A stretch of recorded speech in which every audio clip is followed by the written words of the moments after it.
Gareth, welcome to the Smoke Pit, brother. Jamie, honor. Great to see you nonetheless. And yeah, we go way back, man. We go way back from probably 2012 when we both worked at the UFC gym. UFC gym. Fell in love with you and your beautiful daughter, Gracie. And we used to train jiu-jitsu and freaking, drive the Jeep into Brooklyn to see concerts. And just what an awesome, pivotal molding point in both of our careers and our lives that brought us together, man. And we've been brothers ever since. So it's awesome to kind of reignite these conversations. Yeah, it's fun, man. It's fun. Yeah, those are interesting times under which we met. Yeah, so 100%. A lot going on. I was kind of trying to figure myself out. I think I had just gotten out of EP, and you were like trying to get into the security realm. Yeah, and you were a great mentor and kind of someone who had been there, done that at a very high level, both in the Army and then with private military contracting. And so your advice was greatly appreciated and received. And it was interesting, like you said, as you were transitioning out of that kind of combat arms profession, I was kind of entering into it and was limited, obviously in New York. And then when I moved down to Florida full time, actually having a Second Amendment right and be able to do more high threat EP type work. It's a lot easier than Long Island, New York. 100%, man, 100%, which is kind of scary, with the current state and condition of what's taking place in that state that we were born and raised in and loved, and now it's kind of it's on its way south, unfortunately, So you might be interested to know, man. In fact, I'm sure you would, that we actually just got done filming a pilot episode for a reality competition series. Okay. We filmed it in Staten Island at a place called Trinity Training Complex. Okay. And oh my God, is this place freaking cool.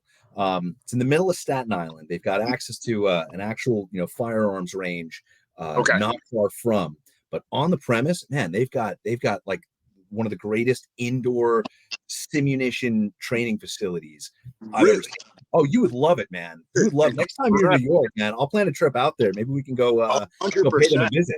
And that would be awesome. And I'm looking for that, when I am up in New York and to get together with my brother, and he's a cop in Brownsville, Brooklyn. So he's super busy raising three, wonderful boys. And he's a great father, but his commute is 2.5 hours one way into Brooklyn, 2.5 hours out back home to Ridge where he lives. So it's an insane 5+ hours of commute time.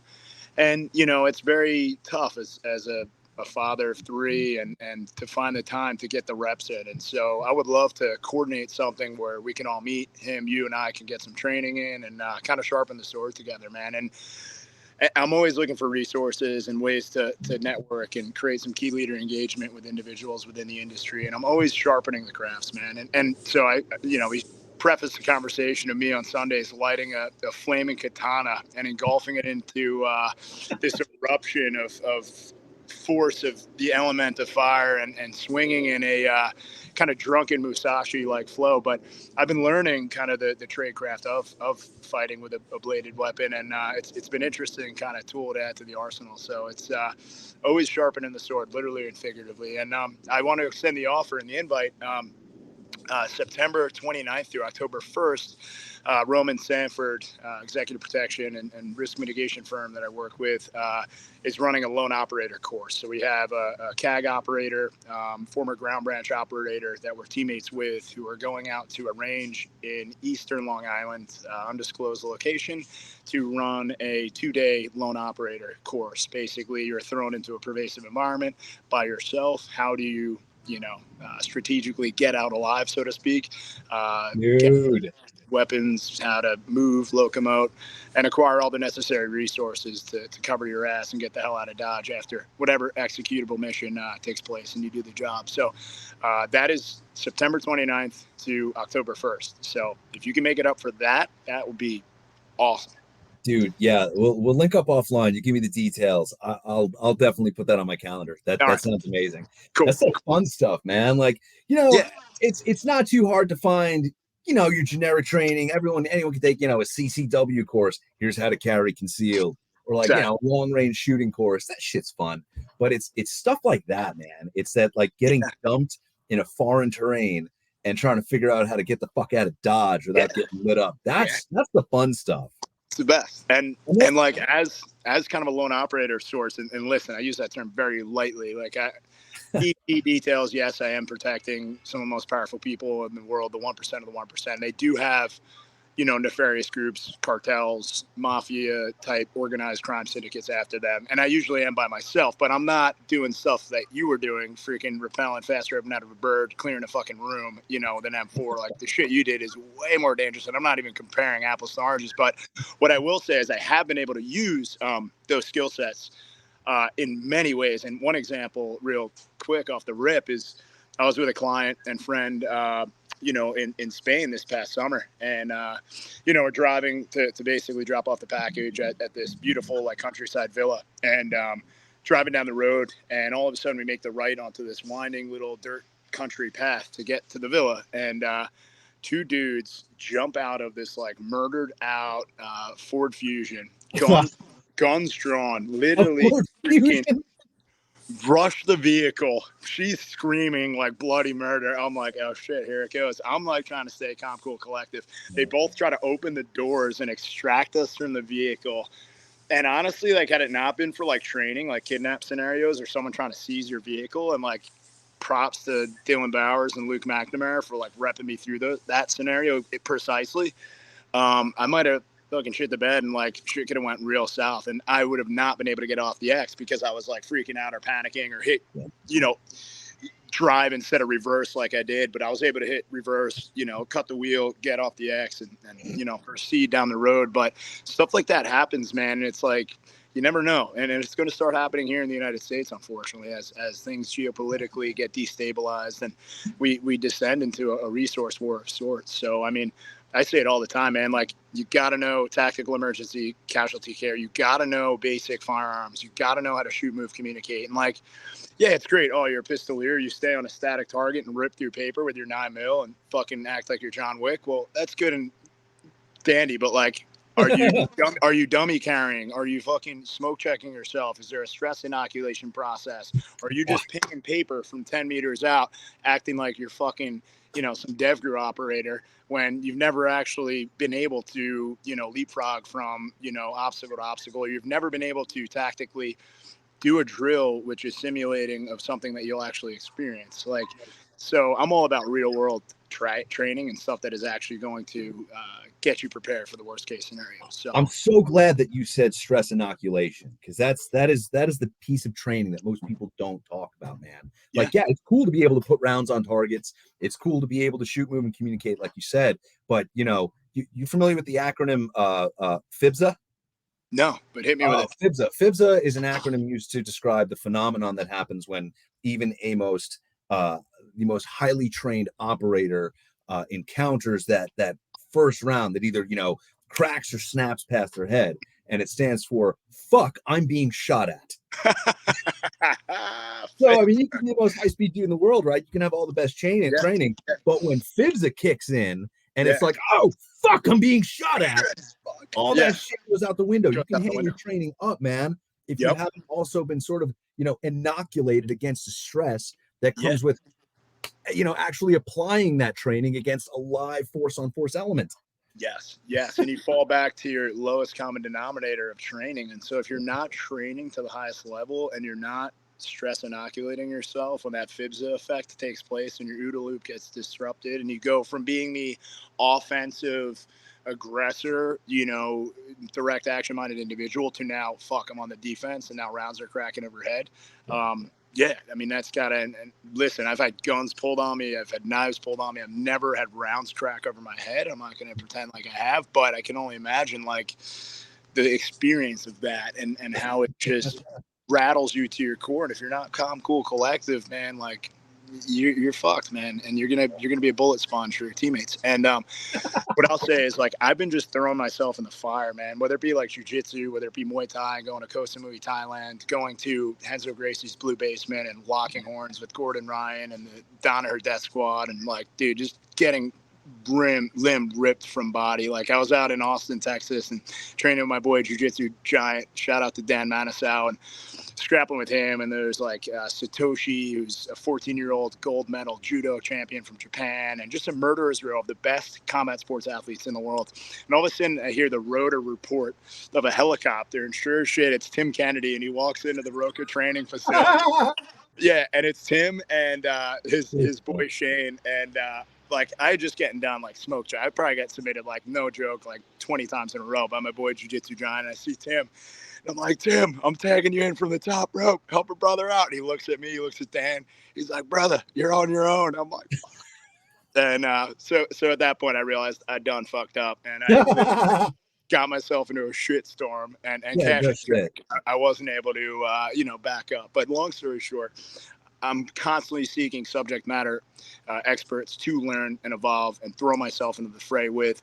And I think because of that, I've been able to acquire skill sets that have like saved my ass in scenarios like what happened in Spain and countless others. Right. So really fortunate to train with good guys and have guys in my Rolodex like you of your caliber and a network that, understands the nature of the EP world and how important and imperative it is to train all those hardened, hard skills and soft skills, because let's be honest, man, like, verbal judo first and foremost, risk mitigation, like knowing how to assess an environment, knowing how to do behavior analytics to assess and break down the psychological profile of the people in the room around you.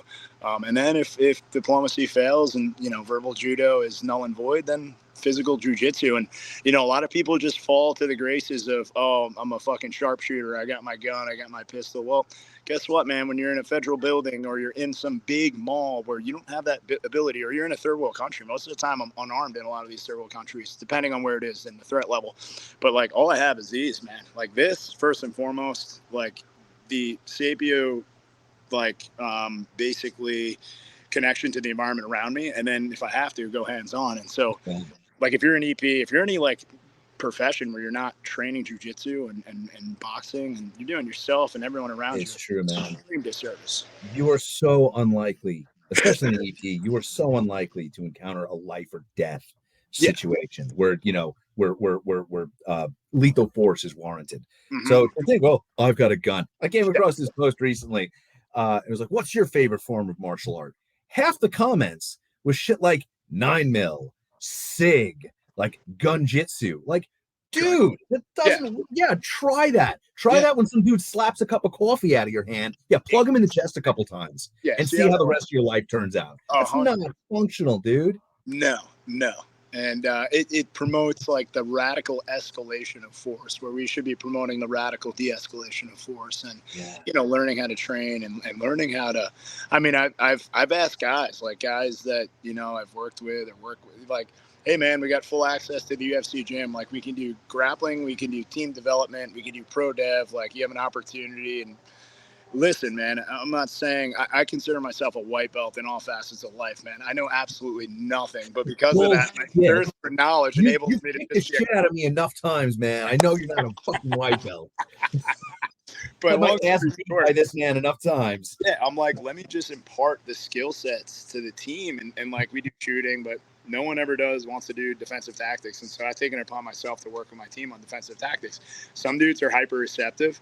Other dudes are like, you can tell they let their ego get in the way, and they claim to be about that life. Like they're the loudest men in the room, the dudes who pop like little Pomeranians from the mouth. But when push comes to shove and it's time to lock up, like, good luck, dude. Like, you know what? Maybe they just need to see the likes of Tim Kennedy air assault into a jiu-jitsu class. Well, maybe okay, you know what? This is kind of cool. Sure, I'll give this a shot. But at the end of the day, man, like, you could be a pistolier, you can be a sharpshooter, you can be this, that, the other thing. But I could also just as easily put you in a position where you're now my human holster. And, you can't retain your gun. Good luck. Like, what are you going to do? And so I think the concept of like people needing to train those hardened skills and, suppressing the ego. And that's really what it is. People are fearful, especially a lot of ego driven, narcissistic males who think they know it all, to throw themselves in the shark tank, so to speak. And my intro to jiu-jitsu, man, I was 245, probably the strongest I've ever been. would lift extremely heavy weights with shitty form.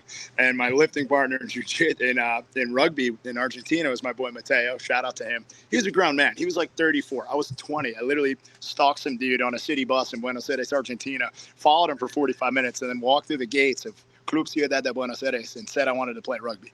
Got beat for like a month before I could see the field, but it paid off, long story short. But, my lifting partner, 6'5", 325. So I got pretty strong. Like I had no other choice, right? And rugby, by the nature of the constant impact and playing at a high level and just the hardening process that takes place in your joints and ligaments, really just to survive the 80 minutes from start to finish. And the perpetual car crash of like running full speed at 240 into another guy who's like 240 or maybe heavier. And it's like football meets hockey meets judo. It's a violent fucking sport. That's a great way to describe it. And I looked around on the rugby pitch. I mean, we played an alumni match in UNCW, and this was like, man, probably 6-7 years ago now. And we're a bunch of older dudes, but we had like men on the team. These dudes are still boys, 19 and 22, right? And good players, but like difference in physicality, difference in strength, right? And I remember coming back, I almost severed my spinal cord tackling someone on a kickoff, and played through it, not realizing the extent of the damage and the injury. And I suffered a like identity death when I could no longer play. And so I had to find a replacement. And so I'd meet up in the UNCW gym upstairs, and we had these throwdown mats, and we'd like emulate just horrible formed arm bars and whatever we saw in UFC the night before on a Sunday morning. And eventually I transitioned into me going to All Rules MMA and training jiu-jitsu and then getting into fighting a few months later, but whatever.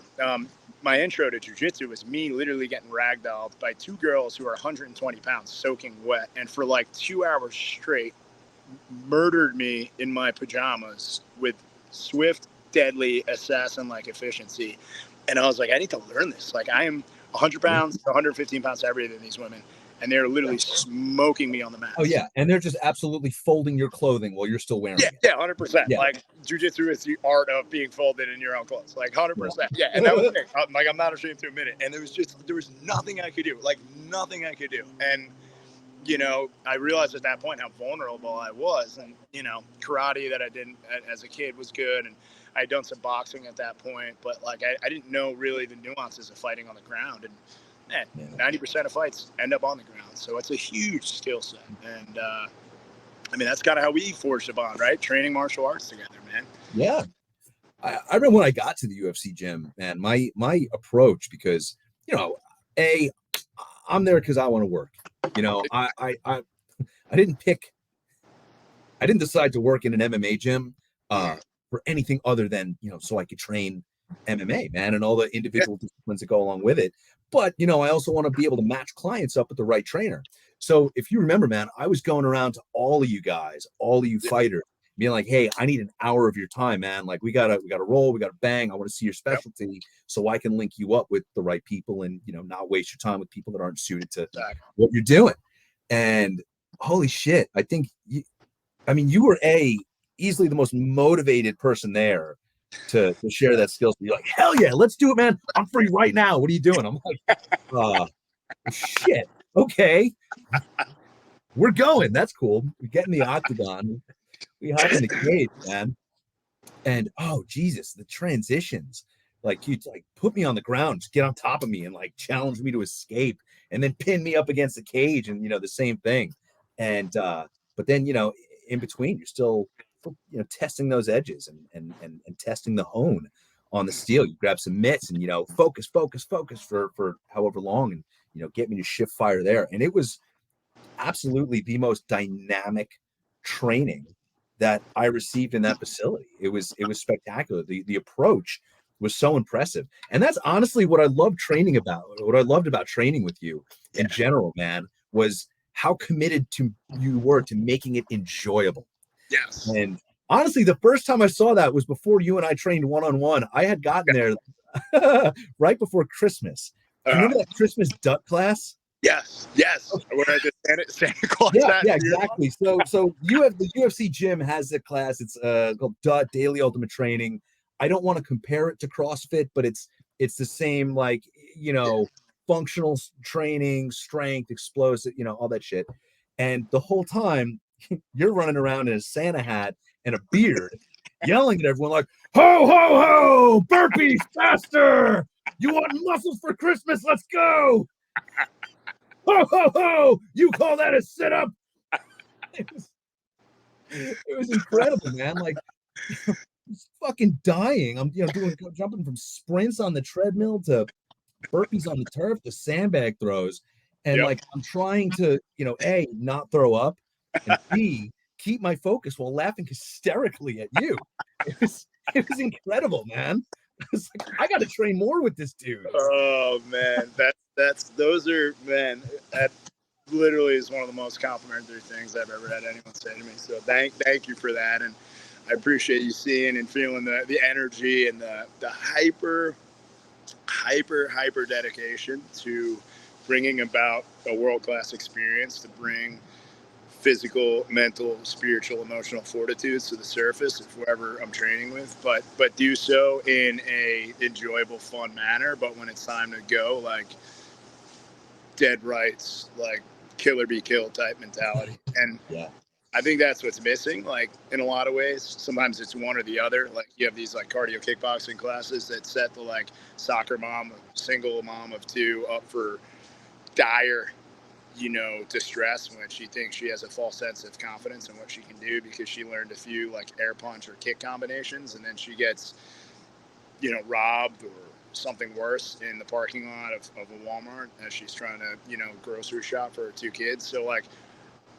there's a lot of good actors out there, or just people who teach some fugazi BS and pawn it off as martial arts or self-defense. And I really take a noble truth and a noble pursuit and taking the most pure form of jiu-jitsu, judo, boxing, Muay Thai, and throwing myself into the fire, throwing myself into the fray. Like anything I teach is stuff that it's been troubleshot and experienced in the cage or in the mat room or in a boxing ring firsthand, and then distilling that down for a consumer base so that anyone of any skill level, the kid with special needs all the way up to the seasoned professional fighter, can absorb the knowledge, the wisdom, but also like the techniques, the knowledge, the strategy, but really get that soulful connection and like epigenetically wire their body and prep and prime it for the worst case scenario. So that's another, like the neuromuscular link is super important too. And so, and then adding like the elements now of like, I've been a student of breath work and really doing a lot more meditative practice. And I've been doing stuff to really like, I think I've always harpened the mental and the physical aspects of my body, but the spiritual, emotional side was missing. And now that fourfold kind of agreement to oneself, to be the best human being possible and be of service to society at the highest apex level, is really my motivation. And so doing that with my clients is everything, that's just the blueprint, You hit on something really important there, man. I mean, you hit on a number of things, but there's something missing from society today, and it's not just missing, it's being eroded. And that is like the true meaning of masculinity, man. Yes. There's this term floating around, we've all heard it, toxic masculinity. And a lot of people, personally, I think toxic masculinity is an oxymoron. If you go out, I mean, we all know what hunting is, right? If I go out and I use some kind of illegal bait to attract underdeveloped deer and kill that animal out of season, is that hunting? No. What is that by definition? It's poaching. It's poaching. Right? Yeah. You're not a hunter. You're a poacher. You're a poacher. Yes. Exactly. Yes. That's not toxic hunting. It's poaching. Bingo. So when people use the physical attributes of what people perceive it is to be a man, to be a scumbag, to be a predator, that's not toxic masculinity. It's just scumbaggery. And it's the antithesis of masculinity. Prime example, you, a fierce warrior but a loving, doting father who protects and nurtures Gracie to the highest caliber, and I commend you so much for that. That is the ultimate state of masculinity. That is pure masculinity. Masculinity is being able to nurture the life of a beautiful little child and protect them and provide for them and empower them with the skill sets and self-sovereignty so that if you're not there, they know how to protect themselves. That's That's a huge missing ingredient that most people aren't doing. And that was why it was so fun when you and Gracie and I would train, like in the kids class. Those are some of the best days. She was like 3 or 4 years old. That was amazing, dude. That was the best, dude. She was such a ball of like energy and just wanted to learn and was so excited, and I would get stoked off her energy and we'd feed off it. And it was just like, I love training kids, like training little kids, because they don't complain. They just see things through this spectacular lens of like, they're not victims. They're just excited. They're not falling into these like, you know, false vernacular terms of like, oh, you're toxically masculine. No, like a true masculine dude is a guy who, again, can nurture, love, protect members of society. And then when shit hits the fan and the enemy's at the gates, guess what? That dude's drawn from his scabbard, his sword or his rifle, and dumping rounds into whatever threat is incoming and is preventing the way of life and is potentially going to enslave, murder, rape, pillage the innocent members of society. And without masculinity, the pure form of masculinity, which is a nurturing protector, good luck having an orderly society. Good luck having any sort of stability. And guess what happens? You see what happens in Syria when you have these cowards who blossom into this large group like ISIS, and rape, murder, pillage, crucify, burn Christians at the stake, stone women and children for learning how to read or taking off their burqas. That evil spreads and perpetuates when good men, when non-masculine men sit by and do absolutely nothing.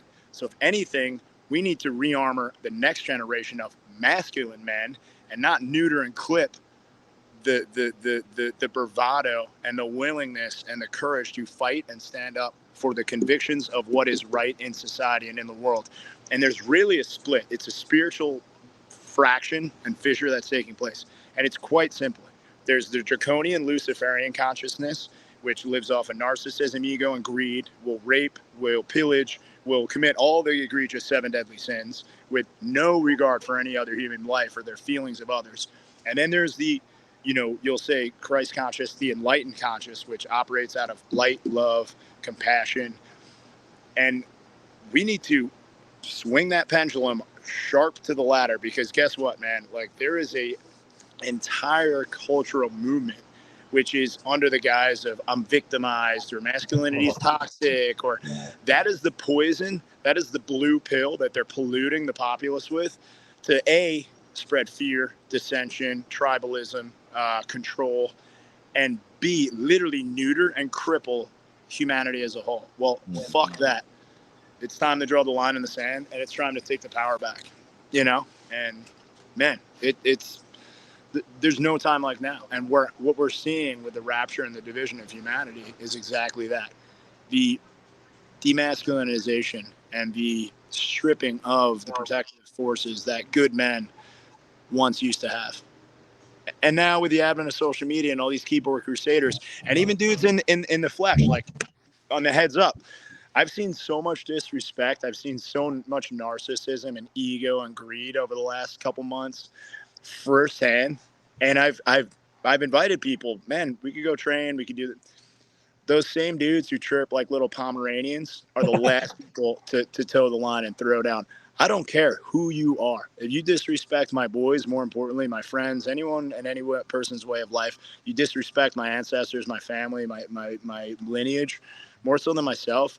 Like, dude, I'll make you meet your maker if I want to, and walk down some deep alleyway where there's no cameras, there's no cell phones, and I'll give you a real deep glimpse and fucking micro-focused insight into your soul. And it and I'll decide whether or not I take it with me or not. But you know, and that probably is like demonized, or that, well, you know what? It shouldn't be demonized. You should be able to, as a man, be a dangerous man, be proficient in all facets of combat, like Jordan Peterson says, right? Like, a good man isn't a weak man. A good man is a strong man who is skilled in violence, but controls his violence to the point where he only utilizes it in the protection and preservation of life for the goodness of humanity. And that's a little bit of an ad lib. That's kind of what I added to it. But that's kind of the gist and the interpretation that I get from Jordan Peterson's, mentalities and philosophies. And We need more of that. We need less of, oh, woe is me. I grew up here. I didn't have a mom or dad.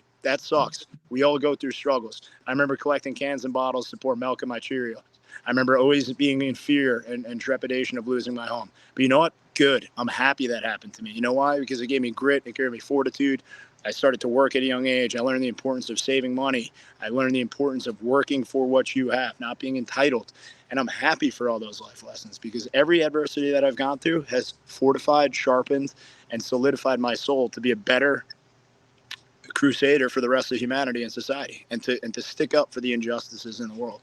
And I'm happy all that shit happened. So this woe is me victim mentality where, listen, everyone has darkness in them. Everyone has rough experience, but it should be just like it shouldn't be post-traumatic trauma. It should be post-traumatic growth. We should emphasize not what was lost or taken, but the next steps of how you're going to create life on your own terms. And I'm so glad you said that. And I'm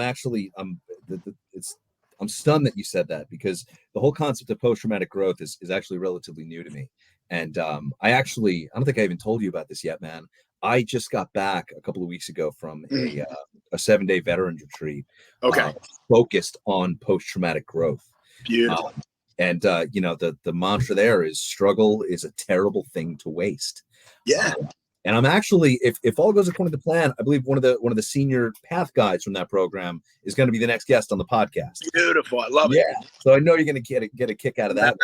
But it's so true. I mean, and it's interesting. I was asked at one point, if I could, take my family tree, right, from great grandparents down to me, and identify every trauma that everyone on every branch went through, and I could apply a filter anywhere on that family tree, and below that filter, those traumas will not be passed down. And the question was asked of all of us, and people were kind of strategically placing, okay, where do I put this filter? And some people, would put it, I don't want it to get to me, or you know what, I'll take it, but I don't want it to get to my kid. I'm not putting a filter there, man. I'm not putting a filter on that family tree, because every struggle I've gone through, every trauma that I've experienced is an opportunity for growth.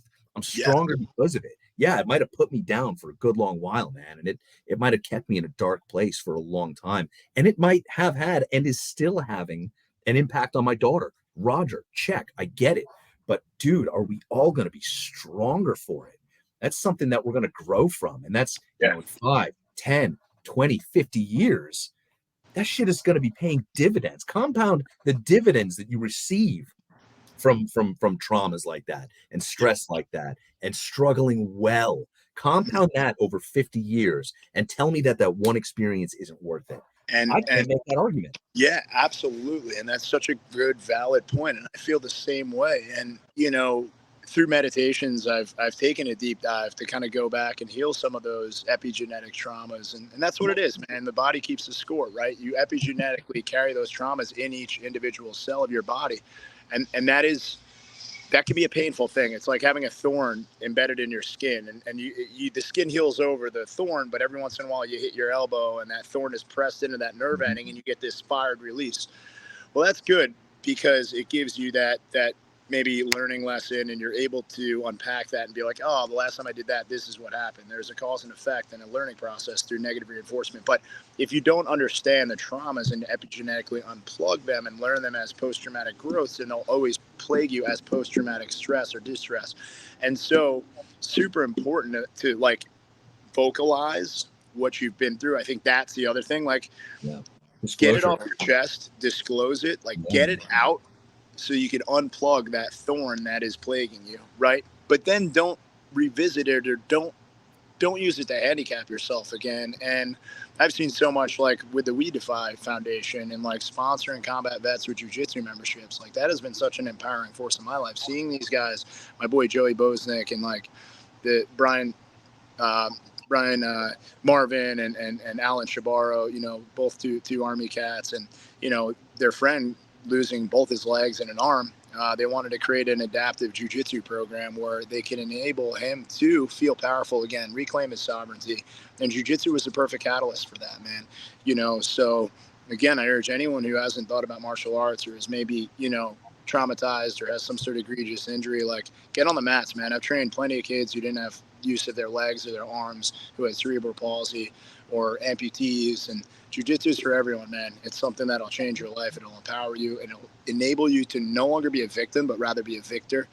And through that small incremental challenge, even if you're injured or even if you can't do all the movements, that's fine. Just go watch, absorb, be part of a culture, be part of a tribe, feel importance, feel valued again. That's so important. Surrounding yourself with a team of warriors who aren't letting the external circumstances get inside their bodies. If you don't go inward, if you don't go within, you go without. Meaning if you don't go inward and meditate and really get to know your body and the space that it's in, you will literally deprive yourself and you will go without all of the joys of life. And get in touch with source, with God, like have those conversations, because even when you feel like you're at your lowest point and you're alone, you're never alone, man. You're always protected. There's always someone watching you, right? Viktor Frankl, after surviving Auschwitz, he who has a why can overcome any how, right? What is your why? What is your purpose for existence? What is your purpose for life? How are you going to be a better member of society and serve those around you? And if you start operating with that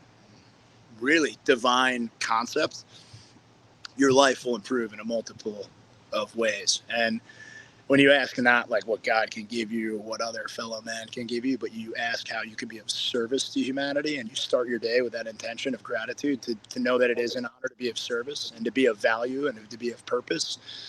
And even if you don't have full physical ability of your legs or your arms, just you fighting is going to inspire someone else. And you're now serving the purpose of inspiring that person who was thinking about taking their life, but now has a little glimpse of hope and gleam because you spoke to them in a positive way.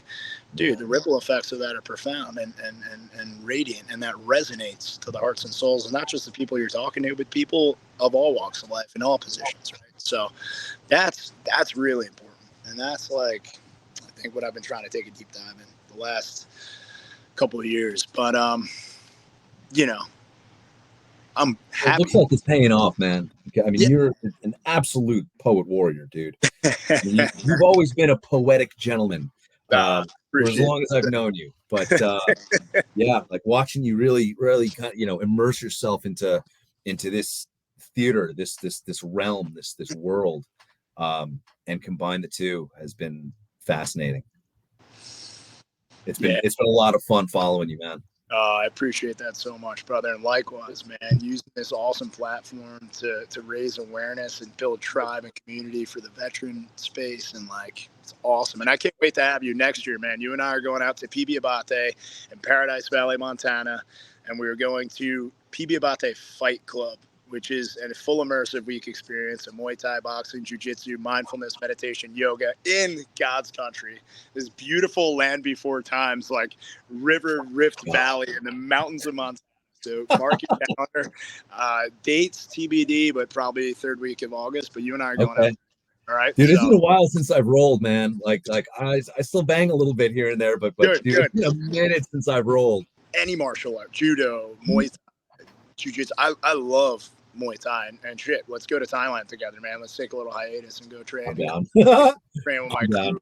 Let's do it. Let's seriously go. And I mean, that's kind of like a spiritual cleanse. To just unplug from the matrix and go to Thailand is something that I've been really kind of unplug from the matrix. I like that. Let's get together and figure out something to do.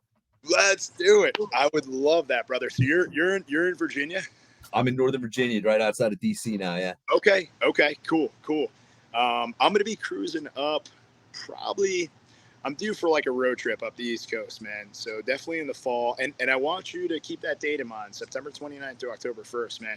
Take the train up, come meet us out in the Hamptons. I could pick you up. Dude, would love to have you. Oh, is that in the Hamptons? Okay. Yeah, would love to have you, man. So, dude, let's make it happen, man. This could be a blowout, awesome event, man. Legit. All right, cool. So this is part one part here. One. Yep. We got part two coming up at end of September, early October. I love it. Let's keep these dialogues going, man. Let's use our platforms and our networks to really grow and build and scale and just be forces for good, man. That's the name of the game. And we'd love to get you out with Aerial Recovery Group, man. Do some disaster relief, maybe do some anti-human trafficking work. They're doing amazing things. they're partnered with Tim Ballard of our Underground Railroad, and so Jeremy Locke and Brittany Turner. They're doing amazing work to combat anti-trafficking globally. They took down a trafficker from Holland who was importing 3,000 women and children from Ukraine to Mexico City. They recently took down a big ring down in Colombia. They're doing God's work, man. And we need able-bodied individuals like yourself to broadcast and spread that message and to help us in the pursuit of that. Let's play. So that the screams of women and children do no longer fall on deaf ears. Let's play, man. Let's do it, bro. Dude, thank you so much for coming out on the show, man. This has been amazing. This is awesome. This is great. You got jiu-jitsu coming up pretty soon, right? You got a class. Yeah. You got to make it in a few minutes. I got to pop smoke, brother. Pop smoke. Outstanding. All right, cool. Well, all thanks the again, best, bro. my Look dear forward to speaking little with you again. warrior woman, Gracie. All right, I can't wait to train all together, man. Can't wait to see you guys in person, and thank you for the opportunity to speak with you. Blessing, bro. Blessing to all that know, man. Received. You too, man. Love you, bro. Love you too, man. Later. Later.